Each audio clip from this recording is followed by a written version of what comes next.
do this enough times, you don't need a light on. What's this music that we're listening to? This is my childhood. This is Gugush. If you know, you know. If you don't know, go find her.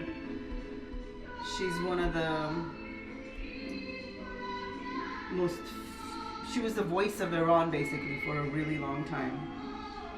And then was stuck under the Islamic Republic and lived under their regime and rule for 20 years until she was able to escape. It's a harrowing story. When she got out and Iranians around the world found out, it was a big deal. It was huge.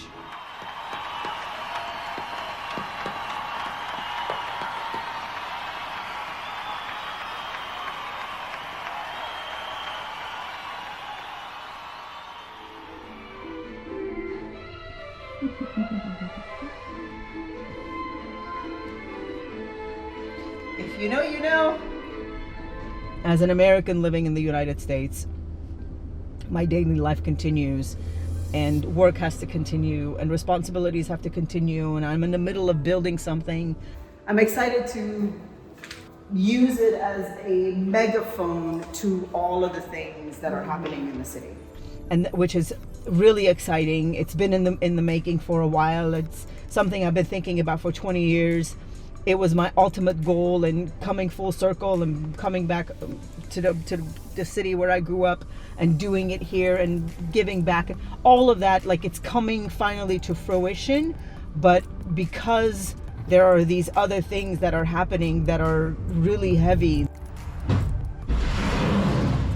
the war in Iran, the bombings, the people that are being brutalized by the regime, and the impact of that, because all those things are happening as well, it makes for a very complicated and heavy emotionally circumstance and experience. And it's an invisible weight and responsibility that we all carry. And joining us this morning is Silva Harapetian, a contributor to the Inclusive Voices Project. She's written 2 powerful pieces explaining what's really happening in Iran and why so much of it gets lost in translation. And I thought perhaps talking a little bit about what it was like as a child in Iran and how I grew up and how those things really affected the trajectory of my life, the trajectory of so many other people's lives, and also how that follows you into adulthood. What my life will look like at 60 and 70 because of the situations I've been placed in as an immigrant, because of the things my dad ended up having to give up, because of the fact that my mother had to go back to work. Do you see the impact and the changes? And again, all of this, to me, this is all first world problems, but we cannot deny the impact that most immigrant families face when it comes to this. And the reason I like talking about this is because it makes building relationships even more so important. This is family reunion. Pretty much. And it makes building and maintaining and nurturing relationships even more significant.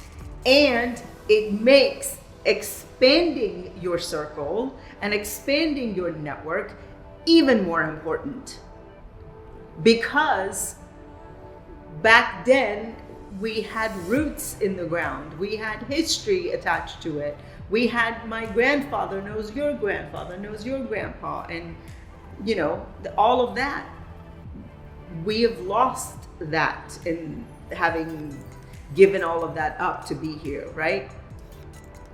So it is more important for us to expand our network and nurture each other and be even more empathetic to other cultures, because all of us, no matter where you come from, are in the same boat. The degree of impact and challenge and pain is different, but this impacts all of us.